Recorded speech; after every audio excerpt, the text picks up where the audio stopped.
Should we jump into mindfulness? Oh, sure. Love the...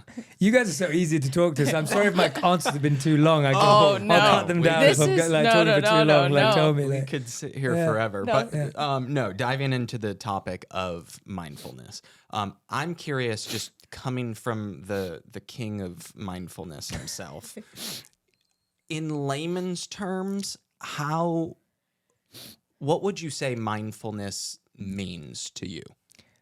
Mindfulness to me means being able to be present with what you want, when you want, and how you want.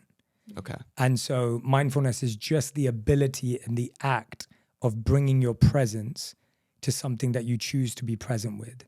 Okay. And most people find that very difficult because even if we want to be present, we're absent. Yeah. And even if we want to be there, we can be lost in a million thoughts. Yeah.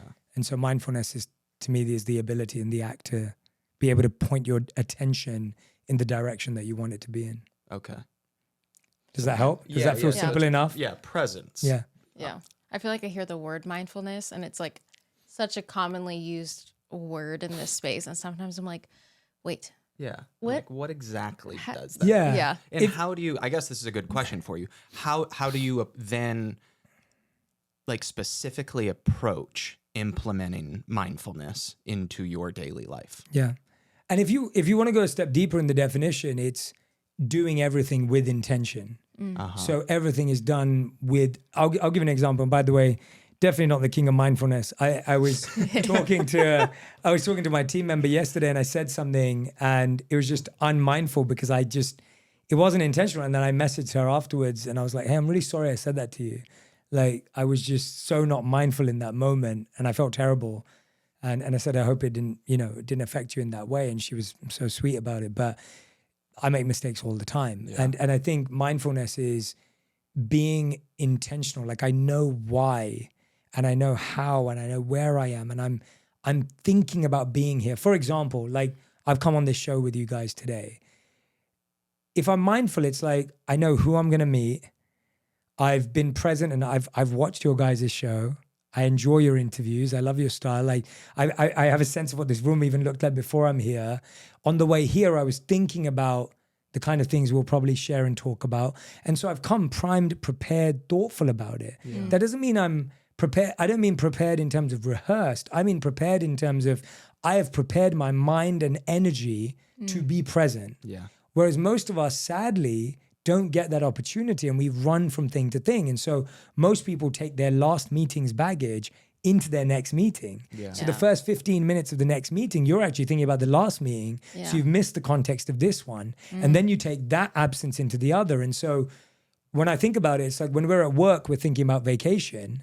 And when we're at vacation, we're thinking about work. Yeah. And it's because you can't be absent at work and present on vacation. And you can't be present on vacation and then not present at work. Your presence or absence is going to bleed into every area of your life. Yeah. And that's why people who are disconnected at work, you can't then come home and suddenly be present with your family because you've trained your brain and your mind to not be where you are. So mindfulness in the basic way, the Zen saying would be to be where your feet are, to truly be where your feet are, to truly be right here, right now, and nowhere else. Wow. Yeah, that's great. I need to work on that. I was going to So say do the I. same. I was going to say the same. It's like, we need to be better at that. No, it's such a good reminder. And I guess that's why it's so commonly used in this space is being where your feet are and truly being present. Yeah, in that. so much easier said than done. So much easier said than done. And it's practice, right? Going to your question, like it comes by trying to do it in the most basic of ways. Yeah. I.e., next time you walk into a space, my favorite technique, this is by far my favorite mindfulness technique that I share all the time. It's super simple. Anyone can do it. It's called the 5, 4, 3, 2, 1 technique. And the technique is whenever you walk into a space, first look at 5 things. So we can look around this room, we can look at the colors, we can look at the shapes, we can look at the shades. Just take it in. Yeah. And observe 5 things more deeply than you would. So I can see the yellow lemons, I can see the green leaves, I can look at both of your eyes, I can see what you're wearing. Yeah. So I can be present through the sense of seeing. Yeah. now, what are the 4 things I can touch? Mm-hmm. So this chair, when I came in, the texture, the temperature, the smooth or harshness, whatever it may be. You made me pick one of the questions. Like I can feel the paper. I picked up the glass to sip some water. Let me be present through touch. 3 things that I can hear. The first thing I noticed when I walked in here is how peaceful it was. Like your whole home has such a peaceful energy. It was so calming. And even this room, I was like, wow, there's so much stillness here, which I really love. Yeah. And then, of course, I can hear your voices. Maybe there's a little bit of white noise, tiny bit that I can hear. And then there's 2 things I can smell. And then finally, 1 thing I can taste. So if you're ever worried that you're not where your feet are, simply focus on the 5 things you can see, the 4 things you can touch, the 3 things you can hear, the 2 things you can smell, and the 1 thing you can taste, and you will be right where your feet are. Yeah. And so that's the simplest, most easiest mindfulness technique that I've loved learning for years. And I even do it when I'm in a really special place, kind of like an Instagram picture spot. And this is the picture I try and take. Yeah. And the last time I was teaching this technique, I was teaching it to a group of friends in Bhutan last year. And we were in this old Bhutanese castle fort. And it was candlelit.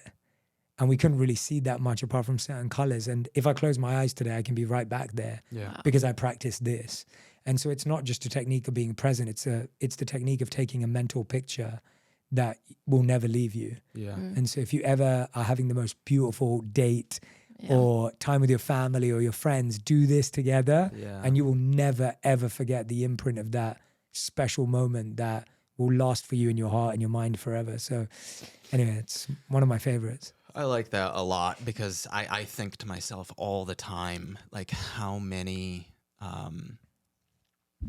like people ask me, and we ask a lot of people on this podcast as well, but when people ask me if you could go back in time and do anything differently, what would that be? And my answer always is, I wish I could go back in time and just like be in the spaces I was in and like the memories I have and just like relive them or wish that in that moment I just enjoyed them more, because I sit here today going, wow, I've done some like really amazing things in life and I don't remember much of it. I almost look at that person and those memories and it feels like somebody else, because just life was such a whirlwind. And I think I was just always so focused on, what's to come instead of being like, wow, I'm presenting at the Oscars right now. I'm having lunch with Tom Cruise, like the craziest of crazy things.